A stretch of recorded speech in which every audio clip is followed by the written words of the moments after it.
और वो अल्लाहों का अल्लाह, परमात्माओं का परमात्मा आज धरती पर संत रामपाल जी के रूप में विद्यमान है। वो कुछ भी कर सकता है यदि दुनिया चाहे तो। और दुनिया कब चाहेगी? जब दुनिया उनका ज्ञान सुनेगी, उनके सत्संग सुनेगी, उसके बाद ही दुनिया इन बुराइयों से दूर हो सकती है। उनसे दीक्षा लेकर उनके वचन में चलने से वो परमात्मा इस महाविनाश को भी रोक सकते हैं। वो विधि के विधान को रोक सकते हैं।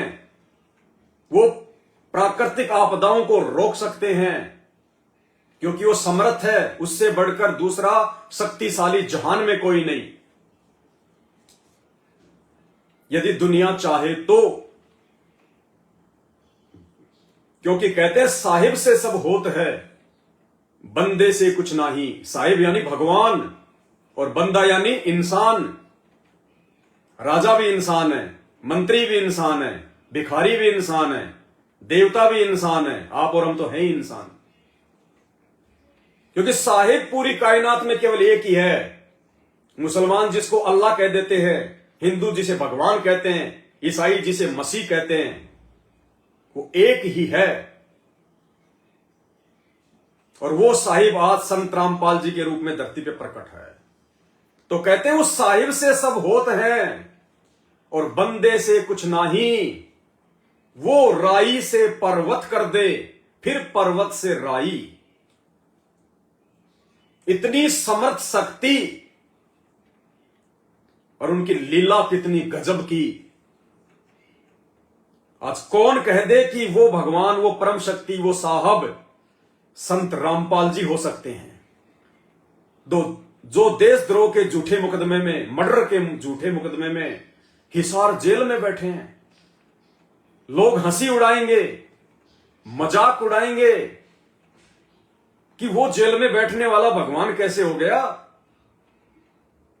अरे तो फिर द्वापर युग में जेल में जन्म लेके पैदा होने वाला श्री कृष्ण भगवान कैसे हो गया।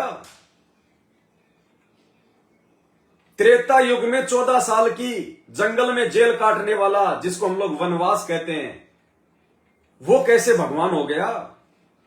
12 साल सीता जी रावण की जेल में रही, वो कैसे माता हो गई।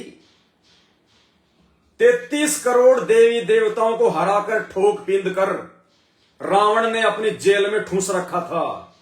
शनि देव को तो जब रावण आसन पे बैठता था अपने पैरों के नीचे रखता था, मोदा पड़ के पड़ा रहता था, ओंदा शनि देव, जिससे आज पूरा हिंदुस्तान कांपता है। उस शनि देव को रावण अपने पैरों के नीचे चौकी बना के रखता था। तो भाई वो देवी देवता कैसे भगवान हो गए, रावण की जेल काटने वाले। इतिहास गवाह है। भगवान जब लीला करता है तो ऐसी करता है। और राम और श्री कृष्ण जी का तो इतिहास बन चुका है। वो कहां तक के भगवान थे, कितनी उनके पास ताकत थी, कितनी उनके पास समर्थता थी, और कितनी उनके अंदर बुद्धि थी, कॉमन सेंस थी। उनके तो इतिहास बन चुके हैं।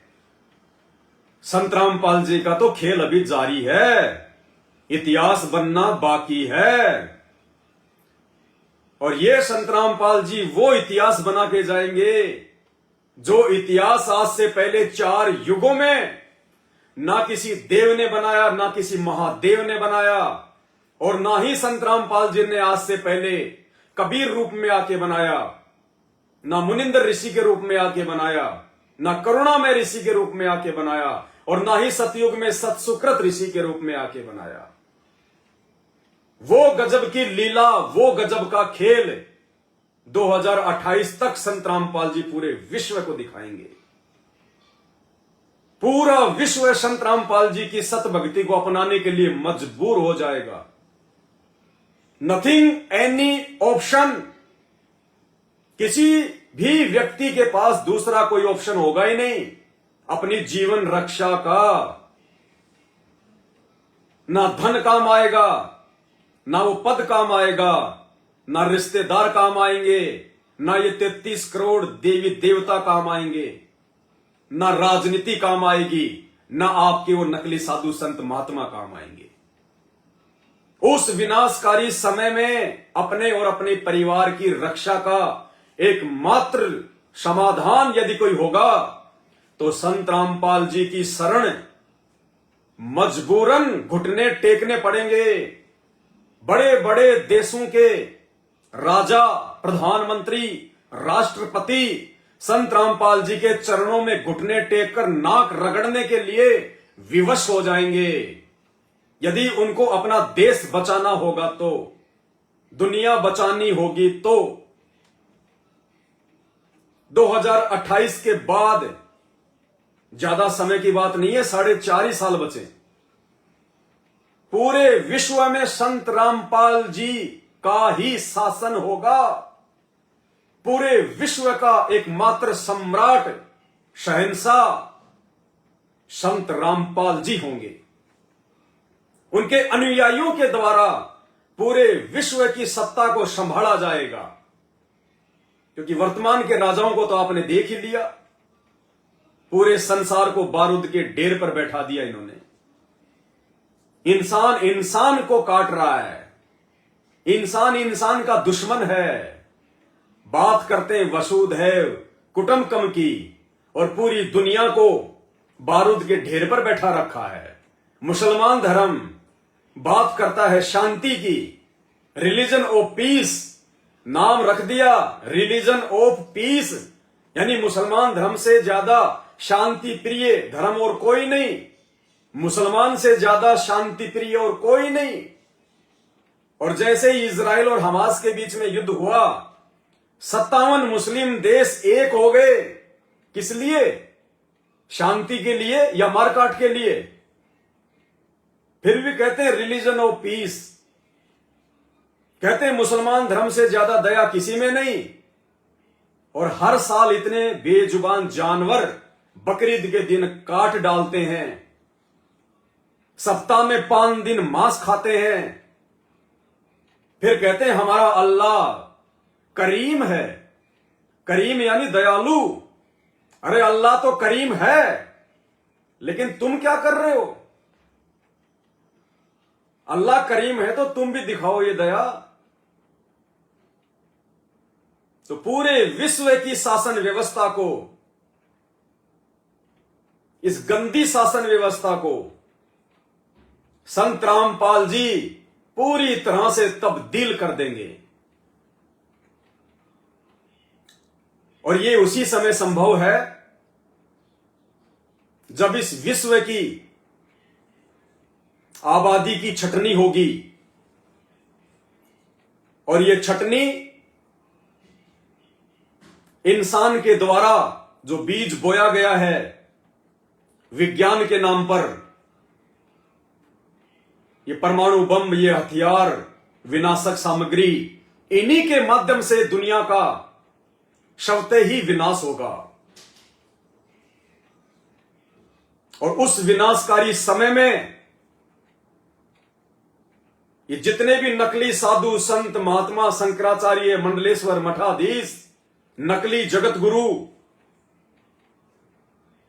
ये आपको देखने से भी दिखाई नहीं देंगे। देखने से भी ये 33 करोड़ देवी देवता उस समय तो आपका क्या बचाव करेंगे जब 2020 में कोरोना आया तो इन्होंने अपने दरवाजे बंद करवा लिए। पुजारियों ने उन पत्थरों के नाक पे मास्क चढ़ा दिया। एक छोटा सा अदृश्य कोरोना वायरस क्या आया, उन भगवानों ने पुजारियों के माध्यम से अपने दरवाजे बंद करवा लिए। अरे मुसीबत के समय इंसान भगवान के दरबार पे जाता है, मुसीबत में तो भगवान के दरबार खुलना चाहिए। और 3 महीने के लिए उन भगवानों ने अपने दरबार बंद करवा लिए। तो सोचिए, कोरोना तो छोटा सा ट्रेलर था, ट्रेलर इंसान को चेताने के लिए कि अभी भी वक्त है। अगर अपनी सुरक्षा चाहते हो तो संत रामपाल जी भगवान के सत्संग सुनकर अपना रक्षा कवच तैयार कर लो, अन्यथा 2028 तक तो पूरी की पूरी हॉलीवुड की फिल्म चलनी है। उस समय क्या होगा? कोई सामने नहीं आएगा। और उस समय पूरी दुनिया देखेगी। जहां जहां भी संत रामपाल जी परमेश्वर जी के शिष्य हैं, संत रामपाल जी के भक्तों का परिवार रहता है। और संत रामपाल जी की संगत में दो प्रकार के भगत हैं, एक ज्ञानी और एक अज्ञानी। एक झूठे आदेशों के गुलाम, दूसरे ज्ञान के गुलाम। एक गुरु को भगवान मानने वाले, दूसरे गुरु को मानुष मानने वाले। एक अपने भगवान के चरणों की चाटुकारिता करने वाले, दूसरे उसी भगवान के कलयुगी परिवार की चापलूसी करने वाले। एक अपने गुरुदेव भगवान की मान मर्यादा, वचन और उनके नियम में रहने वाले, और दूसरे सरेआम उल्टे कर्म करते हुए, राजनीतियां करते हुए, उनके आदेशों की धज्जियां उड़ाने वाले। एक वो हैं जो ज्ञान आधार से चलते हैं, जो साध संगत से जुड़े हैं, जिनको सत सेवक कहते हैं। दूसरे वो हैं जो संत रामपाल जी के काल प्रेरित परिवार के पीछे गांधारी की तरह अपना सत्यानाश करवाने के लिए आंखों पर काली पट्टी बांध के चल रहे हैं। जो साध संगत से जुड़े हुए हैं और जो पूर्णतया मर्यादा में हैं, गुरु को भगवान मानने वाले हैं, मन कर्म वचन से जिन्होंने अपना मकसद मोक्ष मान लिया, उस विनाशकारी समय में जब वो नंगा तांडव मचेगा, उन परिवारों के 1 किलोमीटर के दायरे के बाहर बाहर तांडव मचेगा। संत रामपाल जी के उन असली बच्चों के घरों के 1 किलोमीटर के आसपास ये काल उंगली नहीं टेक सकता। ये परमेश्वर ने दास के छोटे बेटे को सोपन के माध्यम से दिखा दिया, और ये विधान भी है परमात्मा का कि हमरा भक्त पछोड़ी होई तो हमरा नाम ना लेवे कोई। गुरुदेव कहते हैं अगर मेरे भक्तों पे आपत्ति आ गई तो हमारा नाम कौन लेगा। और 8 साल का इतिहास साध संगति का गवाह है। एक भी सत्सेवक के घर में यदि कोई दुर्घटना घटी हो, एक भी सत्सेवक का एक्सीडेंट हुआ हो, एक भी सत्सेवक का अंग भंग हुआ हो, एक भी सत्सेवक कोई महामारी से मरा हो, कोरोना से मरा हो, और जब कोरोना आया तो कई हजारों की संख्या में संत रामपाल जी के कलयुगी परिवार के माध्यम से उन फर्जी आश्रमों से जुड़े हुए हजारों लोगों की अकाल मृत्यु हुई। आए दिन इनके फर्जी आश्रमों में जाने वाले कई लोगों की बीच रास्ते एक्सीडेंट में हत्या होती है, मरते हैं। बाकी एक्सीडेंट में, बीमारी से, अकाल मृत्यु तो मर ही रहे हैं। तो परमेश्वर रामपाल जी आज भी अपने सच्चे भक्तों के साथ में है और कल भी अपने सच्चे भक्तों के साथ में रहेंगे। ये निर्मोही परमात्मा है। समदृष्टि, सतगुरु के लक्षण 4 बखाना। प्रथम वेद शास्त्र को ज्ञाना, दूजे हरि भक्ति मन कर्म वचन जानी, और तीजे समदृष्टि जानी, और चौथा सब सारे के सारे जो यज्ञ होंगे वो वेदों के अनुसार होंगे, शास्त्रों के अनुसार होंगे। तो वो समदृष्टि होगा। समदृष्टि का मतलब है वो परमेश्वर किसी में कोई भेदभाव नहीं करेगा, क्योंकि वो परमात्मा होता है, वो अजन्मा है, वो स्वयंभू है, वो परिभू है, वो विदेह है। हम अपनी अज्ञानता के चलते उसे एक परिवार में बांध के देखते हैं। हम अपनी अज्ञानता के चलते उसके बेटा बेटी लोगों को समझ लेते हैं। नहीं, ना सतगुरु जननी जने और जाके माना बाप, पिंड ब्रह्मंड से रहित है ना वहां तीनों ताप। लीला ये परमात्मा कुछ भी कर सकता है। इस कलयुग की बिचली पीढ़ी में समय अनुसार इस परमेश्वर ने एक परिवार में आने की लीला की, प्रकट होने की लीला की, ये दिखाने के लिए कि भैया बाल बच्चों के साथ भी भक्ति की जा सकती है, गृहस्थ जीवन में भी भक्ति की जा सकती है। पहले हमारे नकली धर्म गुरुओं ने अपनी अज्ञानता के चलते, अज्ञान के चलते समाज में एक थ्योरी बना रखी थी कि भैया बाबा जी बन के ही मोक्ष प्राप्त हो सकता है, ब्रह्मचारी जीवन जी के ही मोक्ष प्राप्त हो सकता है, संसार से दूर होके ही मोक्ष प्राप्त हो सकता है। जंगलों में जाके बैठ जाते थे, गुफाओं में जाके बैठ जाते थे, बड़े बड़े धूणे लगा लेते थे, दाढ़ी बढ़ा लेते थे। तो आम व्यक्ति सोचता कि भाई मोक्ष तो ये प्राप्त करेंगे, हम तो गृहस्थ जीवन में जीने वाले, बाल बच्चों की चिंता, खेती बाड़ी की चिंता, हम कैसे भक्ति कर सकते हैं जितनी भक्ति ये कर रहे। तो उस मिथ्या धारणा को, उस पाखंडवाद को तोड़ने के लिए, समाप्त करते हुए संत रामपाल जी एक लीलामयी परिवार के अंदर आए।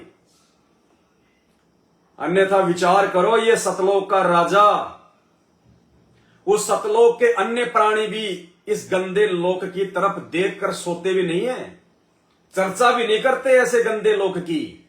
जैसे आज हम दिन में नरक की कितनी चर्चा करते हैं, नाम लेते ऐसा लगता है छोड़ रहे नरक बेकार। तो सतलोक के प्राणी, इस गंदे लोग, 21 ब्रह्मांड की, इस धरती की, यहां के स्वर्ग महास्वर्ग की वो चर्चा भी नहीं करते, इतने सुख और ठाठ बाट है वहां पे।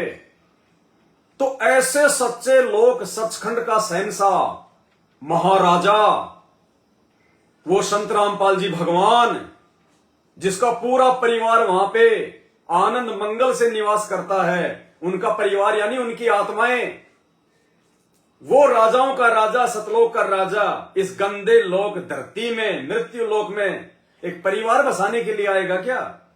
शादी करके बच्चे पैदा करने के लिए आएगा क्या? हम भगत हैं, थोड़ा कॉमन सेंस का विचार भी नहीं करते, कॉमन सेंस भी नहीं लगाते। ऐसे सच्चे मुच्चे सर्व गुण संपन्न लोक का राजा संत रामपाल जी इस गंदे लोक में बच्चे पैदा करने के लिए आएगा क्या? यहां तो देवी देवता भी नहीं आते बच्चे पैदा करने के लिए, ऐसे गंदे लोक में जहां हम रह रहे हैं। ये सब लीला है परमेश्वर की, और 99% लोगों को ये लीला, उनके लीला काल में समझ में नहीं आती। जैसे यहां के भगवान, 3 लोक के भगवान श्री राम और श्री कृष्ण जी की लीला उन युगों में ना उनके परिवार को समझ में आई, ना उनके रिश्तेदारों को समझ में आई, ना उनके भक्तों को समझ में आई। और आज उनकी पत्थर की मूर्तियां बना बना के नाक रगड़ रहे हैं। आज क्या मिलेगा? अरे जिस समय डॉक्टर है उसके पास जाएंगे, हमारा रोग है वो चेक करेगा, गोली दवाई देगा, ऑपरेशन करेगा, ठीक कर देगा, और डॉक्टर के मरने के बाद उसकी मूर्ति बना दी जाए, हॉस्पिटल के मेन गेट पे लगा दी जाए, बहुत बड़ी 6 फुट की, और उसके गले में वो स्टेथोस्कोप टांग दिया जाए जो चेक किया जाता है लगा के कान में यूं। अब कोई मूर्ख आदमी होगा जो उस डॉक्टर के मरने के बाद उसकी पत्थर की या सोने चांदी की मूर्ति के आगे जाके धोख लगाएगा और कहेगा कि डॉक्टर साहब जल्दी से मेरा रोग ठीक करो, डॉक्टर साहब जल्दी से चेक करो, मुझे बहुत पीड़ा हो रही है। कोई मूर्ख होगा? और ये मूर्खता आज पूरी दुनिया कर रही है, पूरी दुनिया। आधे संत रामपाल जी के भगत भी ये मूर्खता कर रहे हैं, आधे, क्योंकि आज भी वो कबीर जी की काल्पनिक दाढ़ी मूंछ वाली फोटो को भगवान मानकर पूज रहे हैं। तो जगत वालों में और संत रामपाल जी के आधे भक्तों में कोई अंतर नहीं है। तो भाई ठीक इसी प्रकार आज ना वो श्री राम है ना श्री कृष्ण है, केवल उस डॉक्टर की तरह उनकी याद है। याद मतलब वो मूर्तियां, अब वो चाहे पत्थर की हो, चाहे सोने चांदी तांबे कांसी कैसी भी बनवा लो तुम। गरीब आदमी तो मार्केट से 50 रुपए की खरीद लाएगा, पैसे वाला आदमी सोने की भी बनवा ले, चांदी की भी बनवा ले, लेकिन है वो मूर्ति पत्थर, निर्जीव, मुर्दा। अब उसके आगे हाथ जोड़कर बैठने से कि मेरा काम धंधा ठीक चल जाए महाराज, महाराज मेरे पोता हो जाए, मेरे पोती हो जाए, महाराज मैं परीक्षा में पास हो जाऊं, महाराज दया करना। और उन महाराजों की उस समय कैसे दुर्गति से मौत हुई वो महाराजा उस समय अपने परिवार का बचाव नहीं कर पाए, अंत में उनकी दुर्गति से उनकी मृत्यु हुई। श्री कृष्ण जी के पैर में जहरीला तीर लगा, हाय हाय करता हुआ मरा। श्री रामचंद्र जी सरयू नदी में छलांग मार के मरे, लोकलाज के कारण, अपने ही पुत्रों से पराजय के कारण। आज भाई उनके पत्थर की मूर्तियां हमें कैसे ज्ञान देंगी, कैसे हमारा समाधान करेंगी, कैसे हमारा उपचार करेंगी? ये कॉमन सेंस की बात है। ये मानव शरीर और ये बुद्धि भगवान ने इसीलिए दी है कि हम किसी की बात सुने, सुनकर विचार करें, अपने शास्त्रों को पढ़ें।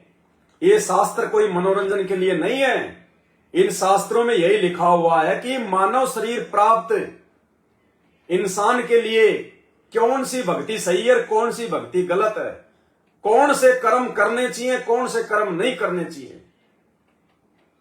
कौन से कर्मों से उसका मोक्ष हो सकता है और कौन से कुकर्मों से वो 84 लाख योनियों में इस मानव शरीर को बर्बाद करके गधे, कुत्ते, सूअर के शरीर धारण कर सकता है।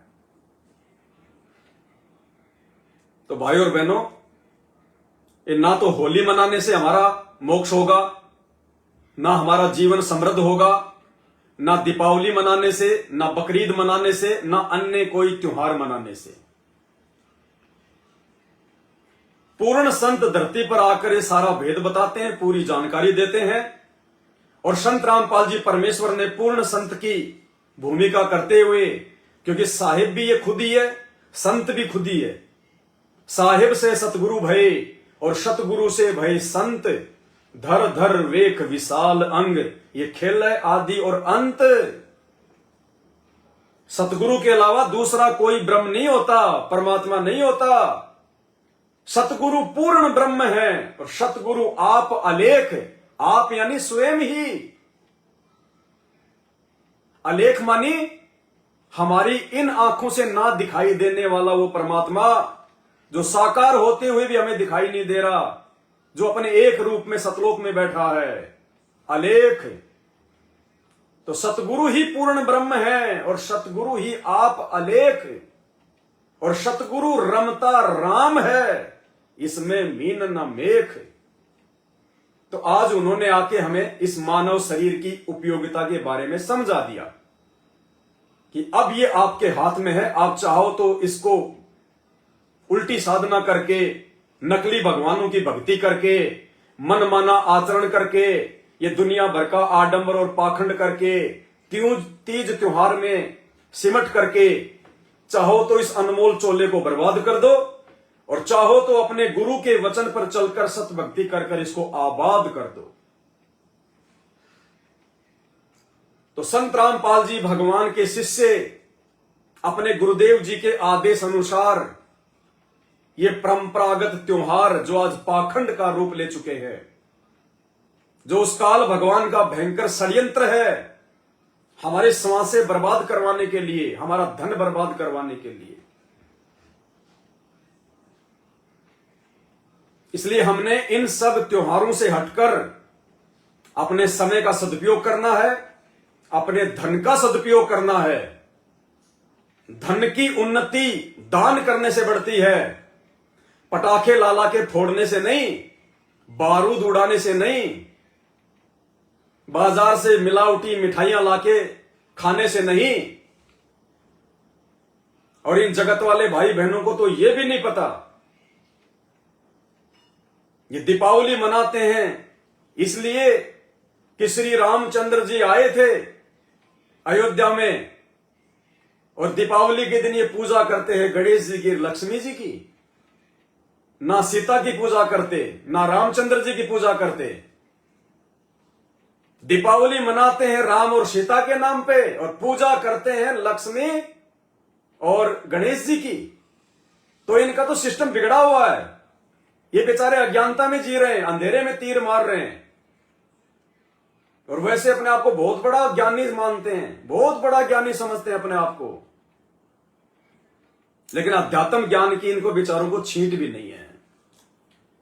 और जिसको अध्यात्म ज्ञान की छींट नहीं है और जो वर्तमान में पूर्ण संत को अपना गुरु धारण करके भक्ति नहीं करेगा, इस गोल्डन पीरियड में, इस सुनहरे अवसर में, जबकि भगवान धरती पे स्वयं प्रकट है, तो आज ये चाहे कितने शाणे, समझदार और ये चतुर बन के फिरे, अगले जन्म में तो दुर्गति निश्चित है, गधे कुत्ते के शरीर।